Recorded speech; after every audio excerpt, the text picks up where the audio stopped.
Bharatiya Janata party और RSS की घृणित मानसिकता को आज सदाकत आश्रम पर जिस तरह हमला हुआ है वह पूर्णतः दर्शाने का काम करता है। ये नफरत फैलाने वाले लोग हैं, हिंसा पर आधारित लोग हैं, गोडसे को मारने वाले लोग हैं।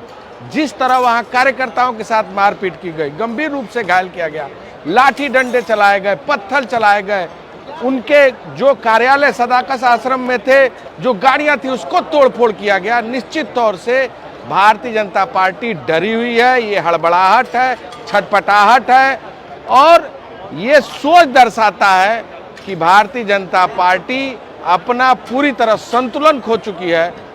इस जो यात्रा आदरणीय राहुल गांधी जी की वोट अधिकार यात्रा, इससे पूरी तरह भाजपा अब अपना मानसिक संतुलन खोकर इस तरह के हिंसा का सहारा ले रही है और आने वाले दिन में भारतीय जनता पार्टी की जमानत जब्त होना सुनिश्चित है।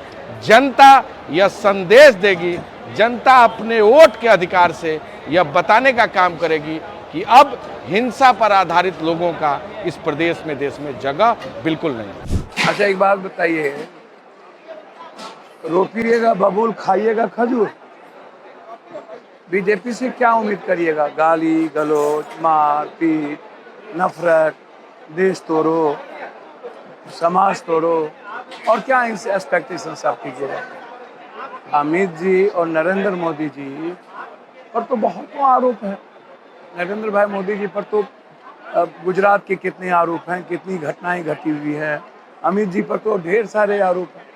तो देश को, जिस दो व्यक्ति के हाथ में देश चल रहा है, वहाँ आप मार काट की ही बात कर सकते हो। एक दूसरी बात, वो कहावत है कि जब सब कुछ से वो हार जाता है। इन्होंने नेहरू जी को कितनी गालियां दी, इन्होंने इंदिरा जी को कितनी गालियां दी, क्या क्या कहा है, गली गली में शोर है, क्या क्या ये नारा देते थे ये लोग। और अभी तो वो मंच हमारे राहुल गांधी जी का तो था नहीं, वो मंच किसी कांग्रेसी का था और उस पर इन्होंने प्लांट कर दिया, ये एक आदमी को भेज करके, ताकि मुद्दों को मैं डाइवर्ट करूं, क्योंकि ये हर चीज से थक चुके हैं। अब सबसे बड़ी बात क्या है, दिक्कत क्या है कि जब ये भैंस कहते हैं, जब ये कहते हैं कि जेवर बिक जाएगा, सारी चीजें हो जाएगी, सब छीन लेंगे, तब इन्हें याद नहीं आता।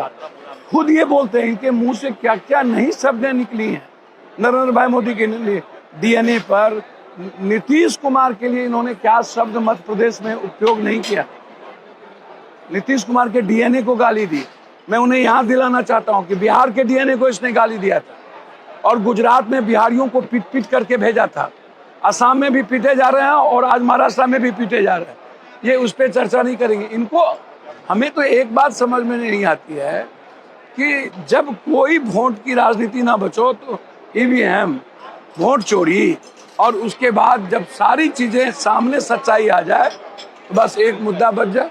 तो ये तो प्लान किया है माँ बहन की, अपने वर्कर को वहां भेजा है और उसके बाद इन शब्दों को ला करके गलत तरीके से, और ये जो हमला है, मैं उनको बता दूं, उनसे बहुत ताकतवर कांग्रेसी हैं, लेकिन कांग्रेसियों के कल्चर में जवाब देना नहीं आता, लेकिन रक्षा करने आता है। एक बात मैं बता दूं, छेड़ो मत, और छेड़ोगे तो छोड़ेंगे भी मत।